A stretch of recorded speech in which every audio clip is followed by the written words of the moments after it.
So yeah, but yeah, we're going to be watching the end of Italian football secret advantages. Well, obviously they paid the referees on international. No references, but let's just say, yeah, this I didn't even know that had advantage other than that. So yeah, let's play. Years ago, Italian Also, credit to Tifo football. Credit to them. football was the benefactor of a strange new piece of tax legislation. The Growth Decree, as it was known, gave Italian teams the opportunity to offer far larger wages to football players than they could previously afford. Well,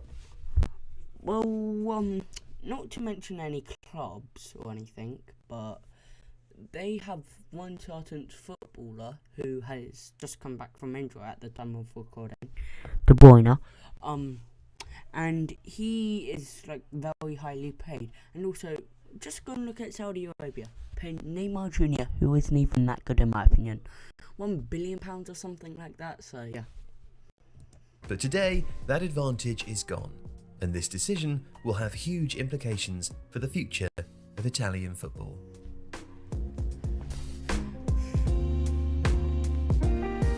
The advantage is gone because on January the 1st, 2024, 4 years after it was passed into law, the Italian government declined to extend the Growth Decree.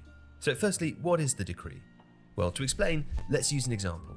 Imagine you're in charge of one of Italy's biggest clubs, and you want to sign Roberto De Zerbi.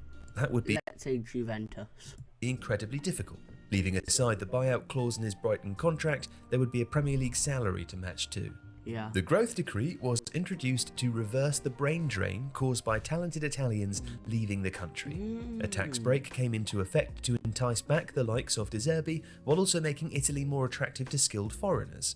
It makes your pitch to his agent easier. I guess that makes sense, but it's like just copy what the Premier League are doing, I guess.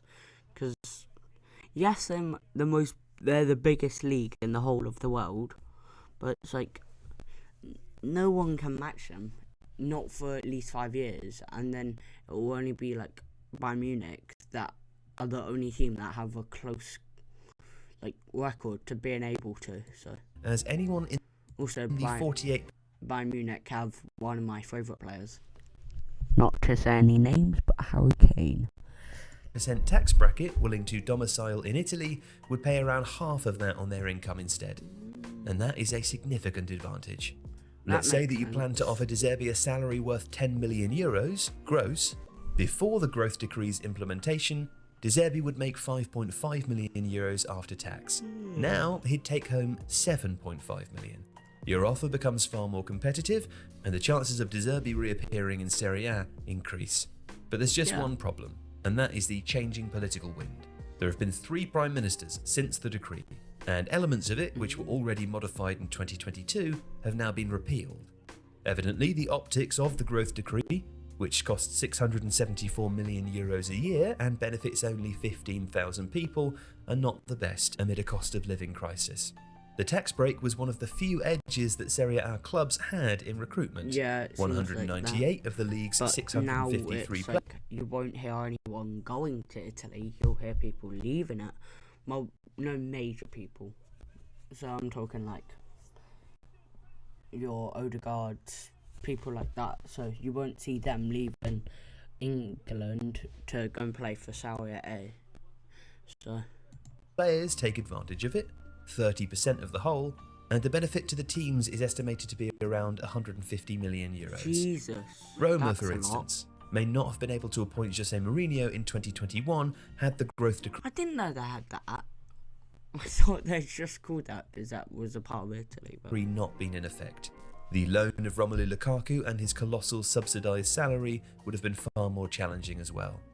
But of course the benefit went beyond Italy. Chelsea have sold Tammy Abraham to Roma, and more recently Fikayo Tomori, Ruben Loftus-Cheek and Christian Pulisic to AC Milan. All of them no surprise there, Chelsea are poo-poo, in my opinion. Were on Premier League money. Approximating, let alone matching their salaries at Chelsea, would have been an onerous task without the Growth Decree. Its paring down will only make it harder for Premier League clubs to sell into Italy. First world problems for the richest league in the world perhaps, but still a significant issue. As for Italy, maintaining the gap between Serie A and the Premier League, let alone closing it, will only become more challenging after losing this edge. The growth decree has coincided with a renewed competitiveness in Italian football. Since its introduction 4 years ago, Serie A teams have started to perform again in Europe, reaching a Champions League final, 2 Europa League. So was that kicking them out of European football, or was it just not allowing them or something? Because unless the players are happier with their wages, that's the only solution I could think of that would make the teams perform better than if the before. League finals and 2 Conference League finals. That contrasts starkly with only 3 finals in the 10 years before. Now, understandably, this surge in on-the-pitch competitiveness has attracted brands. All of a sudden, they're seeking associations with Serie A again. Will the boss? Yeah, that's it on there. Sponsorship deals are more lucrative and easier to do, particularly if these teams are successful and sign stars. And this is because they can guarantee greater exposure, brand awareness, and publicity. Players benefiting from the tax break have brought an extra 621 million social media followers to the league since the growth decree was implemented. 50. That's less than Ronaldo, but I hate Ronaldo, so let's just say Ronaldo has 1 million. 50% of that uplift derives from a group. That's probably on Insta, by the way. I don't know where that's actually from, but 40 players, whose arrival in Serie A has been facilitated by the tax break. Economically, a fledgling virtuous cycle had been created. The growth decree also appears to have achieved its purpose of helping to stimulate growth. It has created jobs. Milan, for instance, have gone from employing 145 people in 2018 to around 250. Which I'm guessing is when before the thing went, because I think it went in 2022, according to this. It would be senseless, total madness to change the decree, Milan CEO Giorgio Fulani said. And football stimulates tourism. It brings people to cities, fills hotels, and books up restaurants. Serie A has probably because of European football. Collaborated with the Ministry of Foreign Affairs and International Cooperation and the Italian Trade Agency to use its legends and ambassadors for Brand Italy. But the game continues to be viewed as exactly that. A game, not an industry. Sympathy for clubs seems in short supply. Why is it showing Pong? On the one hand, why should the state be obliged to help out entities owned by hedge funds, American billionaires, Chinese conglomerates, Italian media tycoons, and movie moguls? And on the other hand, the volatility of national and local politics and the snail-like pace of bureaucracy have continued to hold Italian football back. Yeah, that actually makes so much sense. Oh my god, I didn't think about it that way. So all of this is why they shouldn't have that. And then it's all of this is why they should have it. So it makes sense to get rid of it. However, outrage over its prospective disappearance isn't universal. The head of the players' union, Umberto Calcagno, argues that the tax break discriminates in a frightening way against Italians or foreigners who've already been in Italy since it came into effect. And he isn't the only one to think.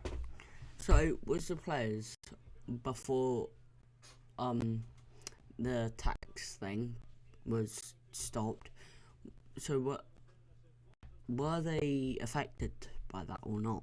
That it's encouraged clubs to buy players from abroad at the expense of developing kids in their academies. This has been a sensitive topic ever since Italy failed to qualify for the World Cup in Qatar in 2022. Of course, there is a change on the horizon. Me as an Englishman is happy about that. After that paid referee in the Euro final. Only 6 months ago, an advertising campaign, commissioned by Serie A, declared Calcio is back. Now, the story about a tax break seems likely to check that optimism. If you like this video, please consider subscribing to the channel. Oh, that was very good. Yeah, so guys, do be sure to go and check Tifo out. They do a bunch of different football related videos, so yeah, just make sure to check out and see you in the next video. Make sure you subscribe. It helps me out a lot, and I will appreciate you. And me and Ro, who you might have heard just shout Champions League in the background, he is the reason for we're in a sub battle. So yeah, make sure we go ahead, guys. Come on. Yeah, thank you so much for watching. Bye.